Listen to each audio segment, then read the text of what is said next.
Sira, primera parte, Palestina. Capítulo 1. Aquella máquina de escribir no reventó mi destino. Me equivoqué al pensarlo cuando aún era un joven e ignorante, cuando todavía no había archivado en mi memoria palabras como violencia, amargura, desolación o rabia, y era incapaz de anticipar los desgarros que la vida me tenía previstos. No. Mi destino no lo trastocó un inocente mecanismo destinado a juntar letras. Ojalá hubiese sido así, pero el porvenir me reservaba un azar distinto. 350 kilos de explosivos depositados en los bajos de un hotel en Jerusalén. Algo infinitamente más siniestro. El verano de 1945 nos trasladó al cercano Oriente. Atrás dejamos una España hambrienta y sumisa y una Europa masacrada que iniciaba su reconstrucción con doloroso esfuerzo. Un año y unos meses antes, por convencimiento mutuo y para protegerme ante indeseables contingencias en mis funciones como colaboradora de los servicios secretos británicos, Marcus y yo contrajimos matrimonio en Gibraltar un ventoso día de marzo. Con la península a un lado y el norte de África al otro, los territorios dispares y entrañablemente cercanos que tanto significaban para nosotros. En lugar de una ceremonia al uso, nos sometimos a un mero trámite oficial, tan breve como austero. El peñón se encontraba militarizado desde los túneles hasta su pico más alto y casi despierto de población civil. Evacuados todos desde el principio de la Segunda Guerra Mundial, por temor a que los alemanes nos acabaran invadiendo. No hubo flores ni fotografías, ni siquiera anillos en aquel despecho de Convent, la residencia del gobernador. Marcus presentó su documentación bona fide, un pasaporte diplomático a nombre de Mark Bonad, su verdadera identidad. Lo de Logan no era más que una cobertura para tiempos turbios. Tras los I do de rigor, yo formulé el juramento protocolario de lealtad al monarca en mi frágil inglés, y de inmediato expidieron otro documento con mi nueva afiliación. Sira Bonnard, antes Arish Agourik, antes Sira Quiroga, acababa de convertirse en flamante súbdita de la Gran Bretaña. Mis últimas palabras fueron apenas un murmullo. So help me God. Quizá nadie se dio cuenta, pero en el momento de pronunciarlas no pude evitar emocionarme. Pasé a la frialdad del procedimiento. Con él ratificábamos una alianza capaz de superar adversidades y turbaciones, fronteras y distancias. De vuelta a Madrid, el certificado de matrimonio y mi nuevo pasaporte quedaron bajo custodia de la embajada, y nosotros continuábamos llevando vidas aparentemente dispares, viéndonos siempre escondidas, él manteniendo sus actividades, idas y venidas en pro de su país, y yo reportando información sonsacada a las esposas de los dirigentes nazis, encubierta bajo la apariencia de la cotizada modista que llegó a la capital como caída del cielo. Cuando Alemania firmó su rendición y ordenó el cese de todas sus operaciones bélicas, a principios de mayo del 45 yo cerré aquel taller de Núñez de Balboa, que a su día me habían montado los ingleses, y me instalé con Marcus en su casa. No me resultó fácil abandonar mi oficio. Las labores que había colmado mis días, generándome satisfacciones y orgullo, contactos y réditos. A tenor de los aconteceres de los últimos tiempos, sin embargo, dejar de coser resultó un alivio. Lo que fue mi trabajo desde la niñez se había terminado convirtiendo en una tarea ingrata a costa de tratar con una clientela de indeseables antes de que debía mostrar hipócritamente mi cordialidad más fraudulenta. Me llegó a parecer que las telas y los patrones tenían el peso de las losas. Los hilos se me tornaron sogas que me estrangulaban, y el mero hecho de probar mis piezas sobre cuerpos de mujeres a las que despreciaba me acabó resultando una tarea vomitiva. dejar de engañar, olvidarme de todas ellas y no tener que encubrir nada, calmó mi desazón y me devolvió el sosiego. Era consciente, no obstante, de que aquella convivencia nuestra en el escueto piso de la calle Miguel Ángel sería breve. El desmoronamiento del Tercer Reich y la victoria de los aliados marcaban también el final de la misión en la península de mi hasta entonces clandestino marido. Llegaba el momento de replantearnos un futuro y nuestros intereses apuntaban en direcciones dispares. El afán de Marcus era que nos trasladáramos a Inglaterra, contribuir a devolver la prosperidad a su patria. Yo, por mi parte, también ansiaba salir del Madrid de los apagones, la propaganda gritona, el pan negro y las revanchas, donde en cada casa había algún muerto al que llorar. La gente aún dormía en el rencor debajo de la almohada y a los niños les rapaban las cabezas para que no se los comieran los piojos. No quería seguir en este ambiente tremebundo.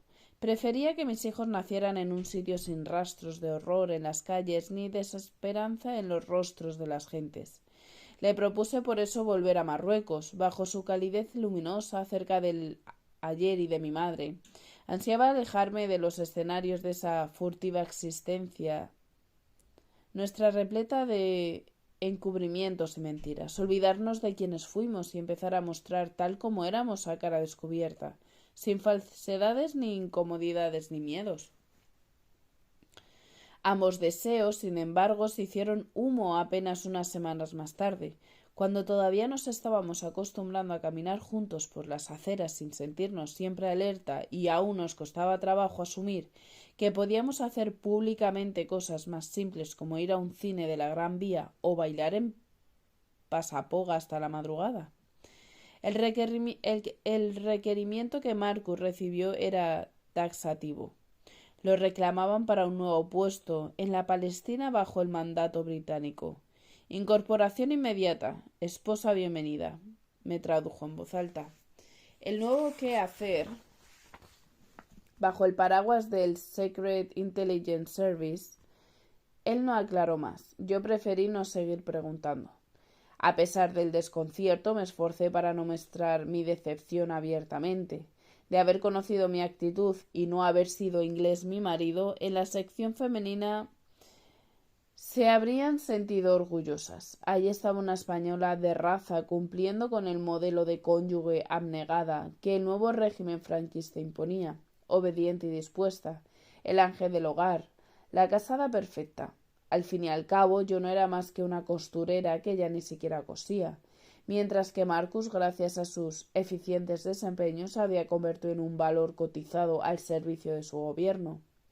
Más allá de las obligaciones matrimoniales, sin embargo, lo cierto era que el tiempo no había hecho más que consolidar el amor volátil que había nacido entre nosotros en Tetuán, cuando yo no era más que una muchachita acobardada y él un joven agente que caminaba apoyándose en un bastón y se hacía pasar por un periodista.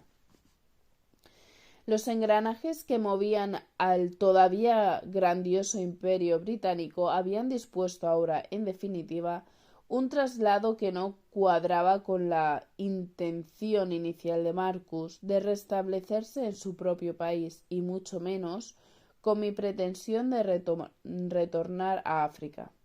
Pero como la insubordinación y el desacato no tenían cabida entre nuestros principios, organizamos ropa y pertenencias en 2 baúles y unas cuantas maletas, y a finales de junio emprendimos ruta hacia un nuevo lugar del mundo, con un breve tránsito en Londres, el tiempo justo para que Marcus recibiera instrucciones, para que pudiéramos ver a su madre y para constatar con nuestros ojos la triste realidad de otra capital atribulada.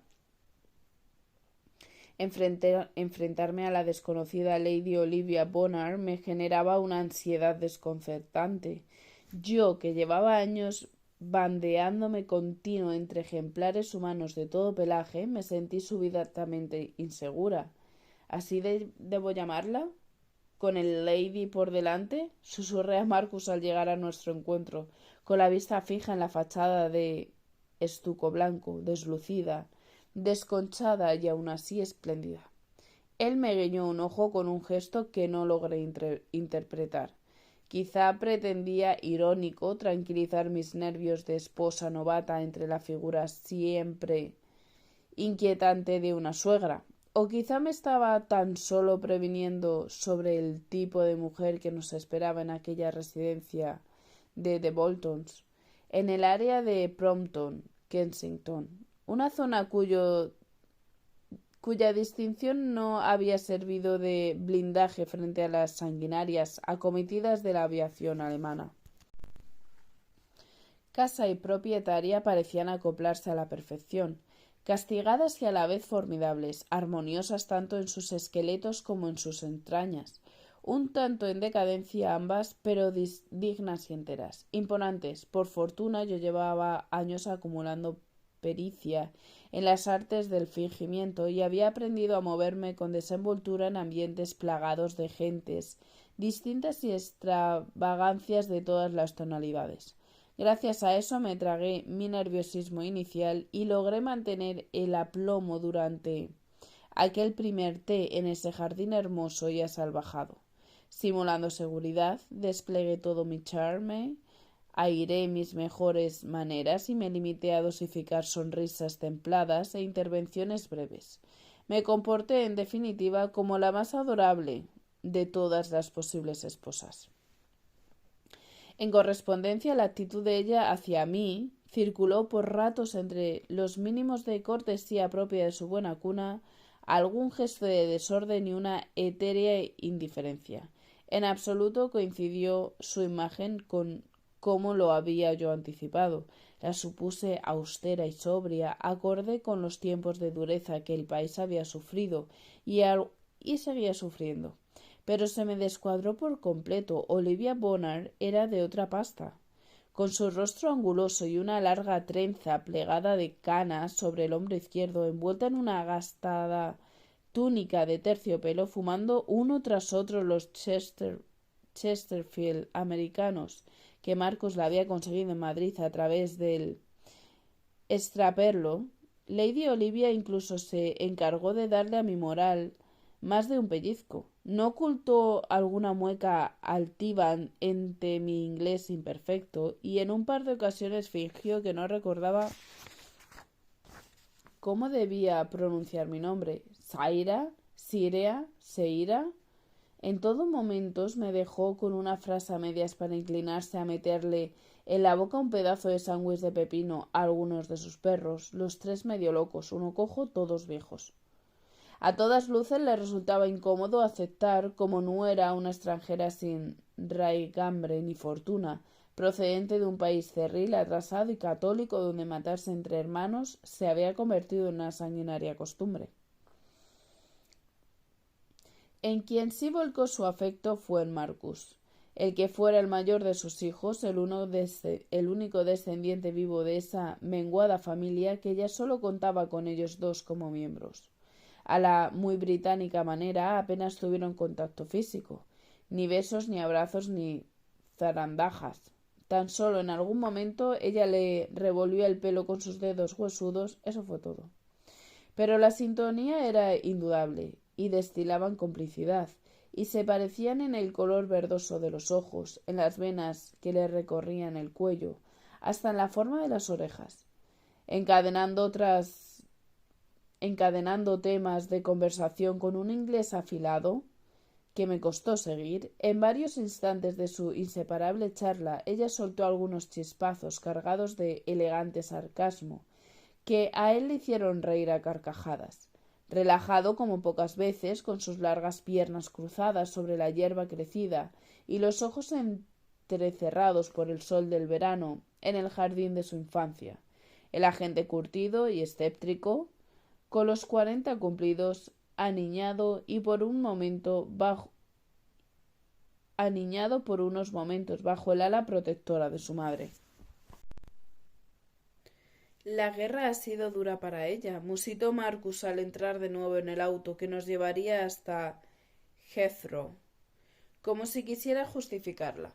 La contemplamos a través de la ventanilla, nos veía marchar desde el escalón más alto de la entrada, estoica entre las dos sucias columnas de estuco que sostenían el porche, insólitamente majestuosa bajo una vieja túnica, con los perros tarados a los pies, un pitillo entre los labios y esa singular melena. La moral victoriana en la que se crió le impedía expresar abiertamente sus sentimientos. Tan solo agitó una mano para decirnos adiós. Aun así, yo intuí que al despedirse de su hijo, un nudo como un puño prieto le atoraba la garganta. Viuda de Sir Hugh Bonnard, perdió a su única hija a causa de una meningitis antes de acabar la adolescencia, y al menor de los hijos varones, piloto de la RAF, en combate al principio de la batalla de Francia. Sin haberse dedicado a otra cosa en su vida más que a las ociosidades propias de su condición y sexo, el dolor y el patriotismo contagioso del momento la llevaron a partir de entonces a sacudirse la indolencia y a abrir su casa a quien la necesite, con afán de ayudar en lo posible. Incluso malvendió algunos de sus muebles, muchos de sus bronces, joyas y cuadros, porcelanas, pieles y alfombras. El dinero que obtuvo lo dedicó a paliar las necesidades de aquellos desgraciados a los que la diosa Fortuna se olvidó de tocar con su vara. Algo de eso ya me había contado Marcus en Madrid, aunque en tono meramente informativo. Ahora, en cambio, lo hacía desde las tripas, mientras al paso de nuestro vehículo me iba mostrando los estragos de los bombardeos en los alrededores. La grandiosa propiedad de Bladen Lodge, cercana en su casa, ya no era más que un desmonte lleno de escombros. La vecina inglesa anglicana de St. Mary de Boltons se había quedado sin órgano, sin vidrieras, sin techo. Hasta la verja de hierro que circunvalaba el parque la habían arrancado para fundirla y dedicarla a la fabricación de armamento. La noticia del fin de la guerra había llenado a los londinienses de júbilo.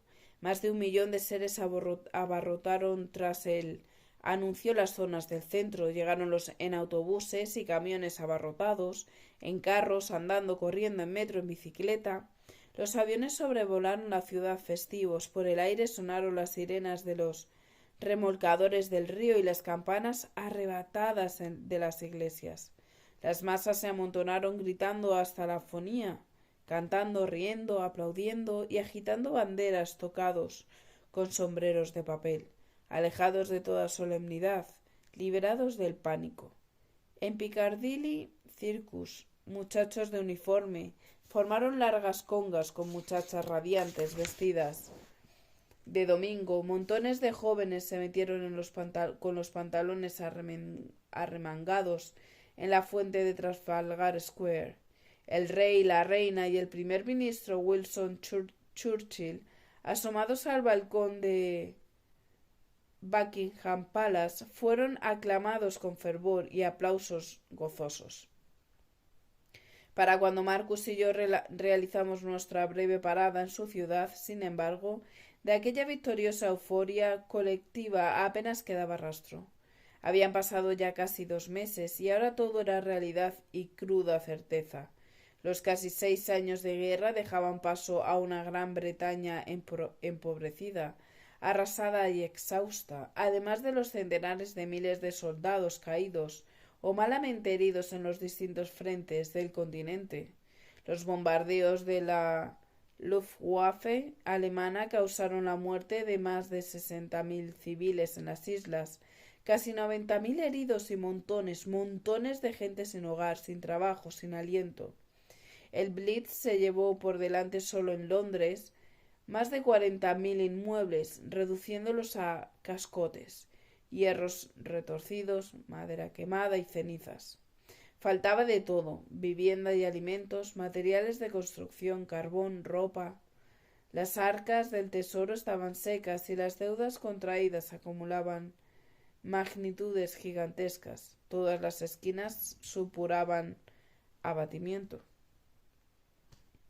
Sentí una inmensa sensación de desahogo al subir a nuestro avión de la BOAC. para perder de vista esa isla ajena a la que, sin embargo, estaba irremediablemente atada por un pasaporte y un marido. Ni siquiera miré a través de la ventanilla, tan solo agarré de la mano a Marcos y cerré con fuerza los ojos cuando iniciamos el despegue. Con él a mi lado, estaba segura todo sería llevadero. Siguiendo una de las clásicas rutas del Imperio, la primera escala nos llevó hasta Malta. Continuamos luego hasta el Cairo y aterrizamos por fin al día siguiente en el pequeño aeródromo de Lida, construido una década antes sobre el suelo palestino por los ingleses.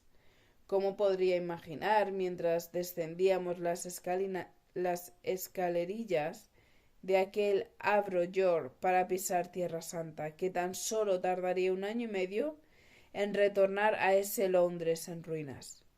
¿Cómo anticipar los tramos de la vida, escarbosos y desventurados, que Olivia Bonner y yo terminaríamos recorriendo juntas, sin Marcus, sin avenirnos, sin entendernos?